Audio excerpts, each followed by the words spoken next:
Salut à tous, c'est Juan et je commence une nouvelle série de tutos sur le texturing. C'est une série qui va faire suite à ma formation sur le texturing Arnold. J'ai fait une formation de 4 heures sur l'essentiel du texturing dans Arnold d'un point de vue pratique. J'ai fait des cours pour vous apprendre ce qu'est le texturing, comment fonctionne la lumière, la diffusion, toutes ces choses-là, partie technique, travaux pratiques et des exercices où je vous apprends à faire les bases du texturing et via des petits tutos gratuits, je vais faire avec vous des textures. euh, on va élaborer ensemble des textures qui aient l'air sympa, réalistes et contenues. Voilà, voilà, des textures qui vous seront propres. Donc je démarre cette série avec de l'or. On va travailler là-dessus. Je ferai un petit peu toujours pareil. On va voir ensemble des exemples avec via des images et on va ensuite dans le logiciel apprendre à faire la texture, de la développer nous-mêmes jusqu'au résultat final.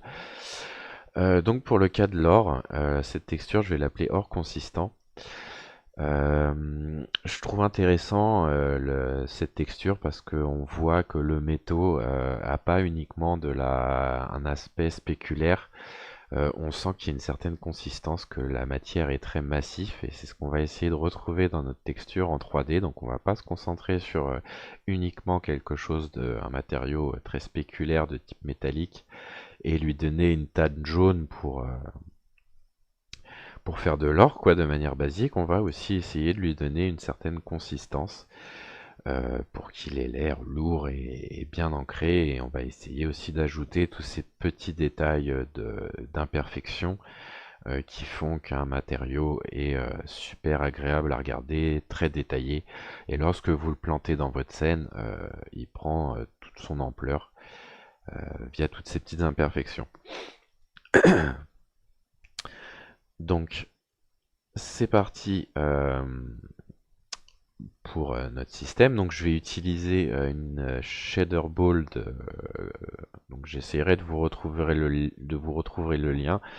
C'est la shader ball de Mastering CGI. Pour Corona, c'est écrit en dessous. Mastering CGI Shader Ball 2016, Corona version. Je l'ai adapté à Arnold. Donc il vous suffit juste d'ajouter un ciel avec un HDR et un studio. Il me semble que j'ai rajouté ça. Et puis dans mon nul, j'ai la texture avec des petites choses cool dedans. Il y a des pistons et tout. Je vais vous montrer un aperçu vite fait. Je vais mettre une texture standard.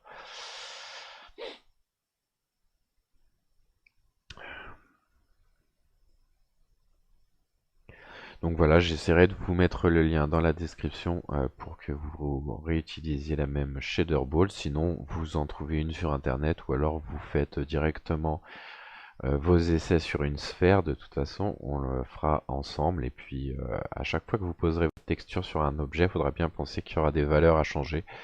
Même si c'est une texture sans image, on va utiliser principalement des images, mais même s'il n'y en a pas, par exemple un bruit procédural ou alors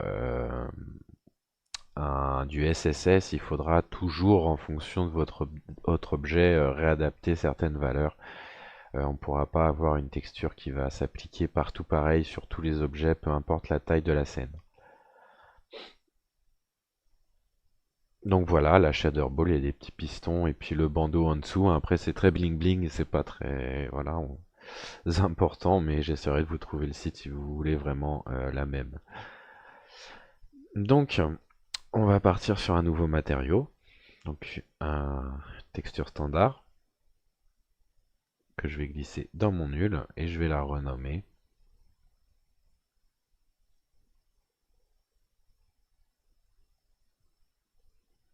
en or consistant. Donc voilà, c'est un petit nom sympa pour lui montrer que c'est pas juste de l'or basique. Donc, on va essayer dans un premier temps d'avoir du coup un or basique, donc ce côté spéculaire. On va développer notre standard cette manière. Donc on va enlever la diffusion. L'or est un métaux donc essentiellement spéculaire. On va augmenter la spécularité.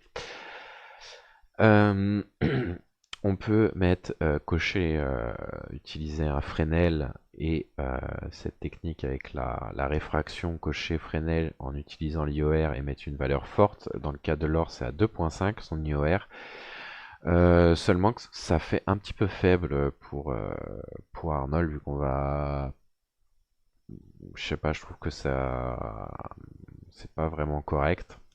Donc soit on enlève le Fresnel, moi je trouve ça pas mal, et là on a vraiment un aspect beaucoup plus métallique, sinon l'aspect métallique est trop faible en utilisant juste l'IOR et le Fresnel. Et ensuite, ça va être la spécularité, parce que pour l'instant, là, on a un matériau, je dirais, standard. Si on joue avec la roughness, donc on met pas de roughness, on va avoir un chrome. Si on met beaucoup de roughness, on va avoir tendance à aller dans les aluminiums, donc les métaux plutôt brossés. La roughness ici, on voit que c'est... donc il faut analyser au niveau des réflexions. On voit que les pièces sont relativement nettes.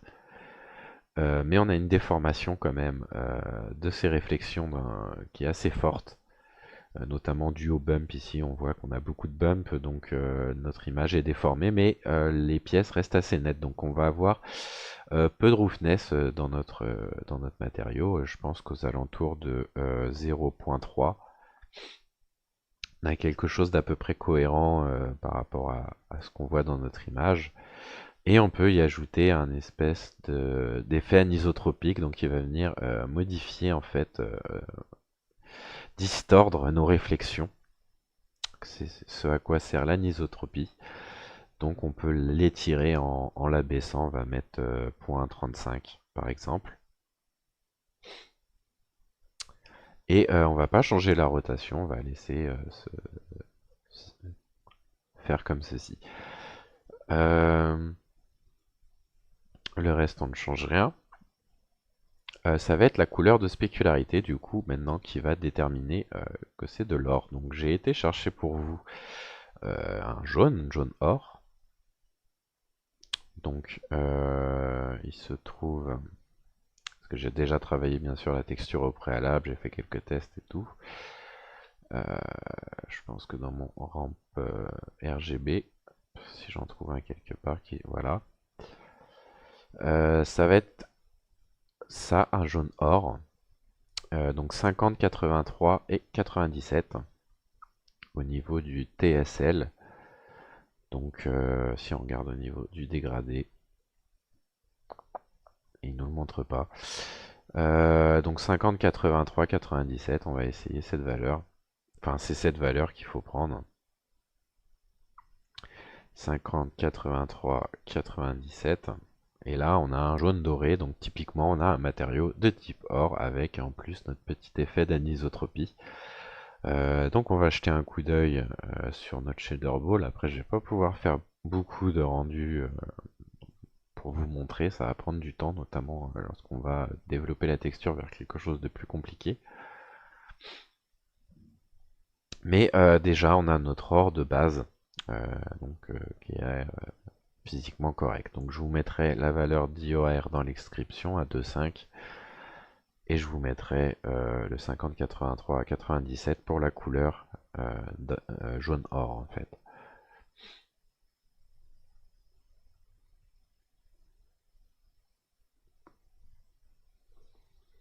On va regarder rapidement ce que ça donne.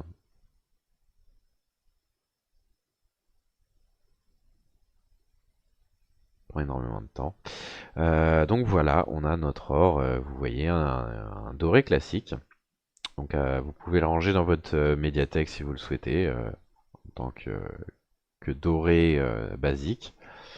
Mais nous, on va pas s'arrêter là, on va essayer maintenant de lui donner un aspect un petit peu plus intéressant. Donc jusque là, on a quelque chose de doré, hein, ça se rapporte du coup à ce qu'on a ici en surface, mais on a l'impression, si on regarde les réflexions et les dorures, qu'il y a plusieurs couches en fait de doré, c'est ce qui donne Cet aspect massif et consistant, on a l'impression que la lumière traverse un petit peu au travers du lingot. On n'a pas cet esprit vraiment opaque, c'est un petit peu comme s'il y avait un vernis. Donc pour créer cette sorte de vernis, cette sensation d'opacité, on va ajouter de la subdivision de surface. Donc on va le mettre jaune or. Donc c'était 50, 83, 97. Et on va augmenter donc notre subdivision de surface de manière à obtenir quelque chose à peu près comme ça, aux alentours de 0,25.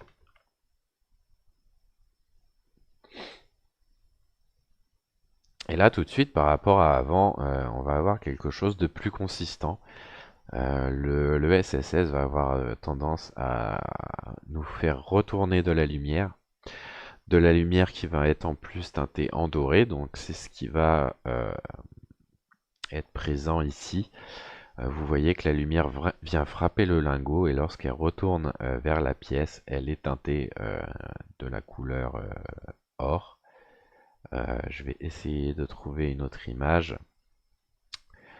Par exemple, celle-ci, on voit que les rayons ici en réflexion sur la table sont légèrement jaune doré. On voit ici le sol, un petit peu de réflexion dorée. Là, ça se reflète entre lui, donc ça se voit pas vraiment. Hum. Ah, par exemple, cette image-ci est intéressante. Vous voyez le rebond des rayons sur le sol qui est très jaune. Donc le SSS va nous apporter ça d'une certaine manière.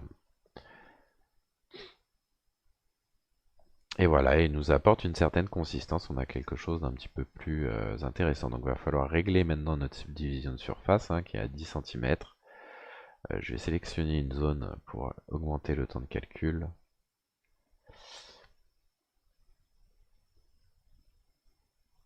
Donc vous voyez maintenant avec le SSS, je vais le laisser un petit peu rendre mon truc. On a cette impression de couche, mais il manque des détails pour pouvoir en avoir suffisamment conscience. Mon objet est quand même assez gros, donc je vais prendre un cube pour avoir une idée de la taille de mon objet. Un cube qui a 200 cm par 200 cm. Donc on va voir que ma shader ball fait à peu près 30 cm. Donc on va mettre une 2 cm en SSS. Je pense que c'est pas mal. Pour pas que les rayons aillent trop profondément dans la matière, sinon ça va ressembler à quelque chose de beaucoup plus organique. Et avec la spécularité, ça va donner un aspect plastique. Donc il faut jouer avec ces valeurs.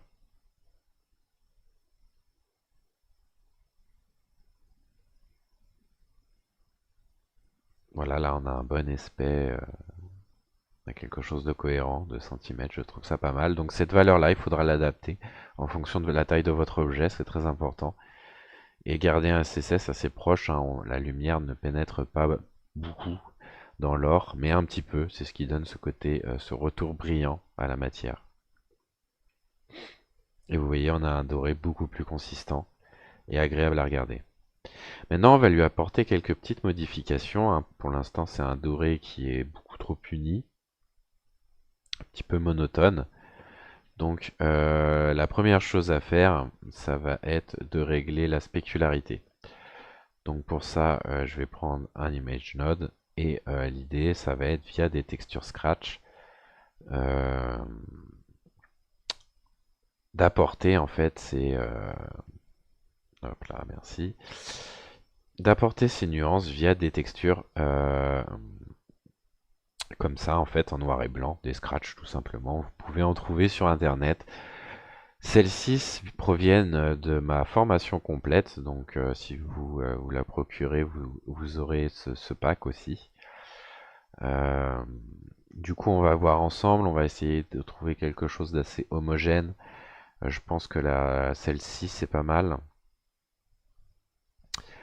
On va prendre ensuite un ramp float, donc pour contrôler la sortie de mon image. On n'envoie pas une image brute comme ça dans la texture. Donc on va contrôler la hauteur de spécularité.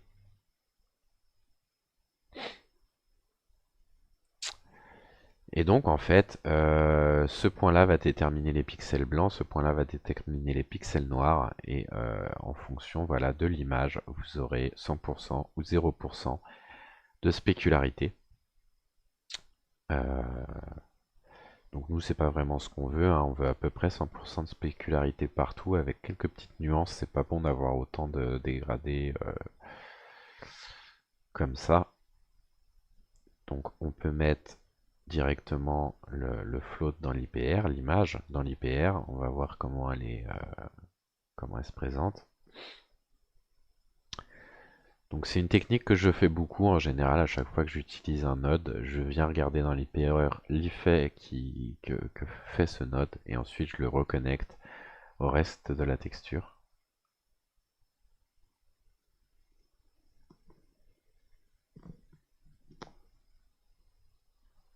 Donc là on voit que l'image est beaucoup trop petite. Donc on va régler ça tout de suite en allant dans les coordonnées du V. On va se mettre à 0.5, 0.3, 0.2. Et on va tourner les UV.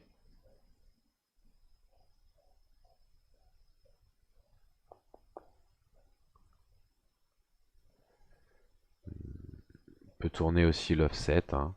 Donc là j'ai un peu de... Je vais voir le mode de projection aussi. Pourquoi pas plutôt en cubique.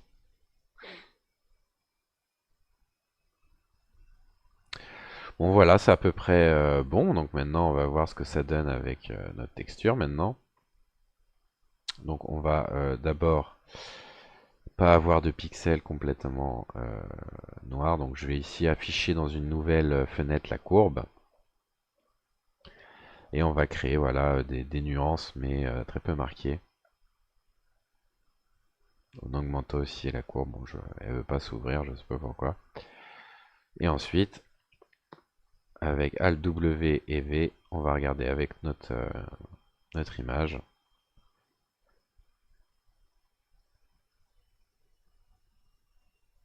Ça reste assez fin. On voit pas trop l'effet de la spécularité de notre image. On peut augmenter un petit peu le contraste, du coup.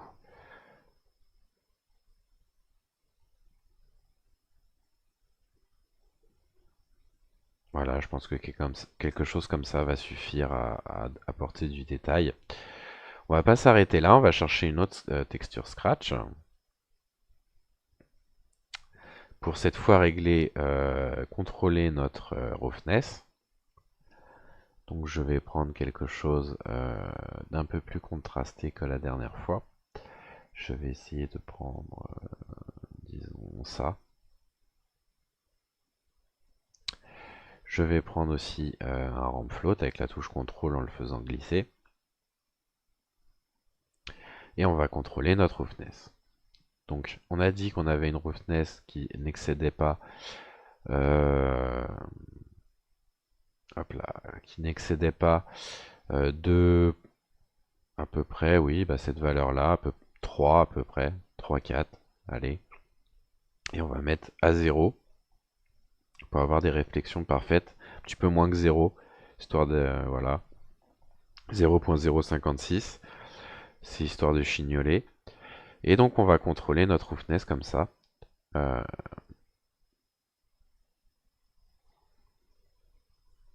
Voilà, je vais lancer l'IPR. Donc ces deux maps, en fait, ces deux images vont contrôler ces deux paramètres et y apporter cet effet du coup de différenciation entre les zones. Donc là, il n'y en a pas trop, mais sur la précédente image, Il y en avait pas mal, celle-ci, il me semble. On voit un petit peu, pas vraiment. Sur cette image, par exemple, on voit que le doré n'est pas partout pareil. On voit que c'est abîmé dans les bords. On a un très fort biseau. On a des petits impacts un peu partout. On a l'impression d'avoir des coulures dorées. C'est un mélange d'orangé, de jaune. Donc, va falloir jouer avec ça. Et à chaque fois que vous allez poser votre main, par exemple, sur la surface dorée, vous allez avoir le gras qui va créer de la rugosité, en fait. Et la poussière aussi va créer de la rugosité. Donc tout ça, ça va donner des imperfections.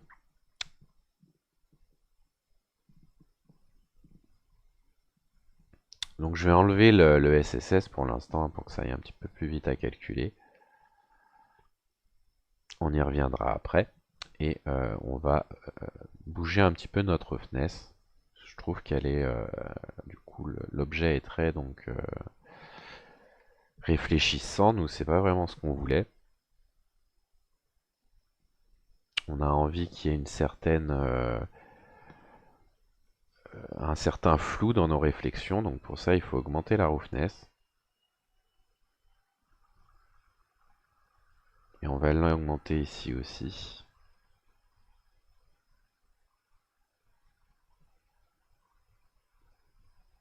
Voilà, histoire d'avoir un dégradé un petit peu plus léger. Comme ça, je pense que c'est pas mal.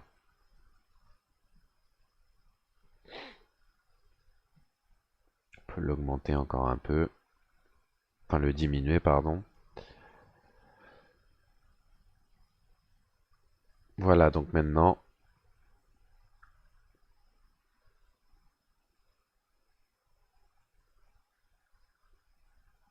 on va regarder d'un petit peu plus près et on voit qu'on a notre scratch qui fait son boulot. On commence à avoir des imperfections dans notre or.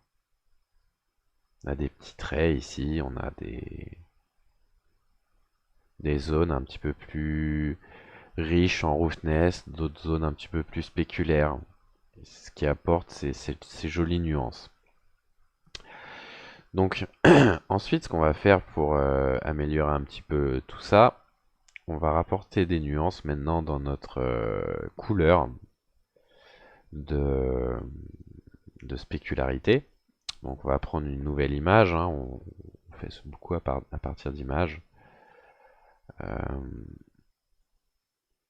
Je vais prendre ça par exemple, j'aime bien le côté ondulé, et ça va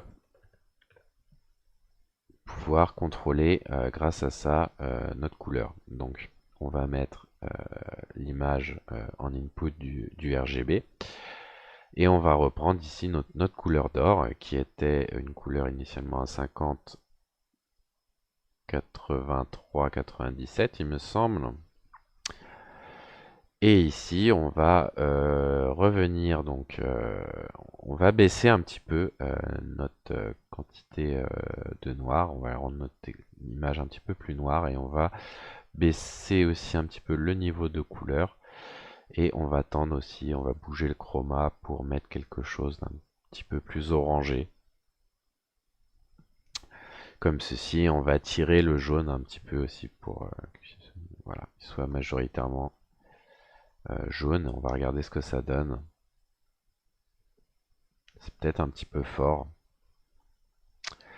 On va voir. Ça contrôle la couleur de spécularité, la couleur de subdivision de surface. On va réintroduire notre subdivision de surface.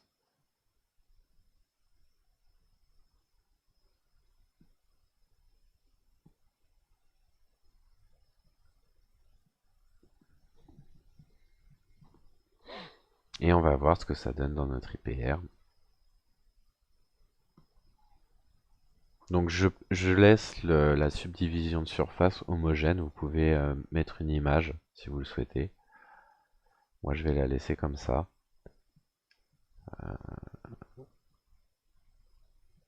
On va voir surtout au niveau des dorures ce que ça donne.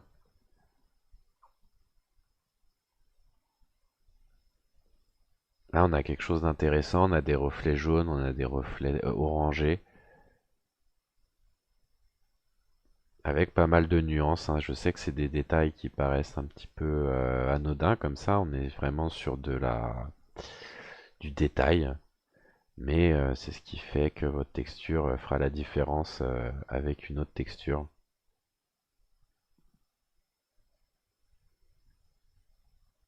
Ça apportera beaucoup de réalisme. Donc maintenant, ce que je vais faire, ça va être un petit peu, on pourrait s'arrêter là pour notre base, hein. On a notre texture, va ajouter un petit bump aussi à partir de cette image-là. Un petit bump pour apporter ce relief qui nous manque.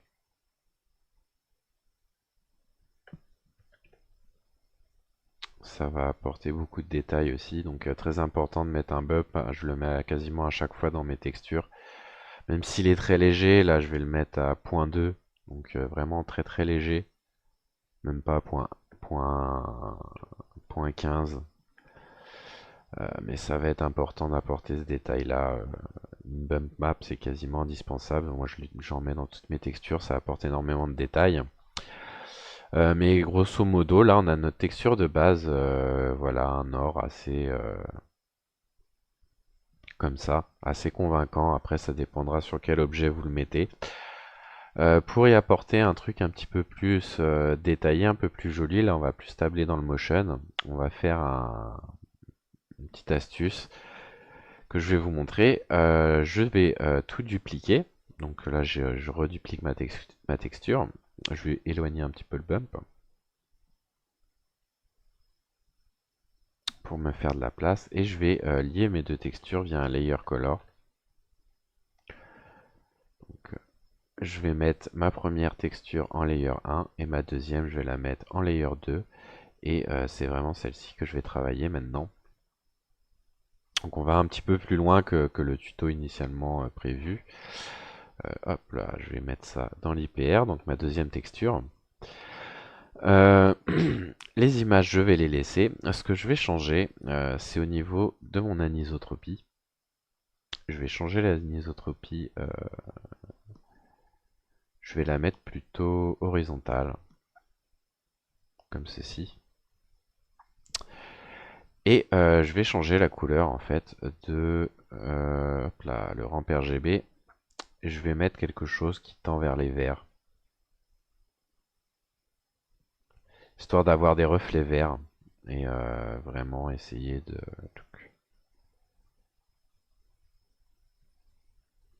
limiter un petit peu ça, voilà. Et je vais enlever par contre ma subdivision de surface ici. Je vais la réintégrer là, donc on a dit à 0.25. Et ensuite je vais mixer mes deux textures. Je vais repasser ça dans le shader. Je vais reconnecter, j'ai enlevé hop là, mon bump.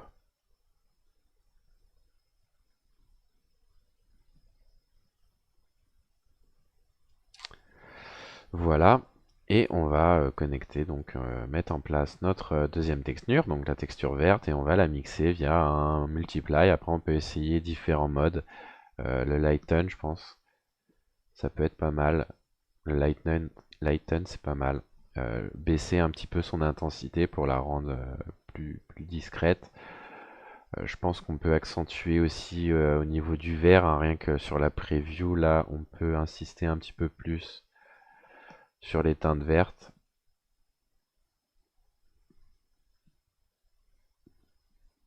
On va augmenter un petit peu le chroma du vert. Hop là.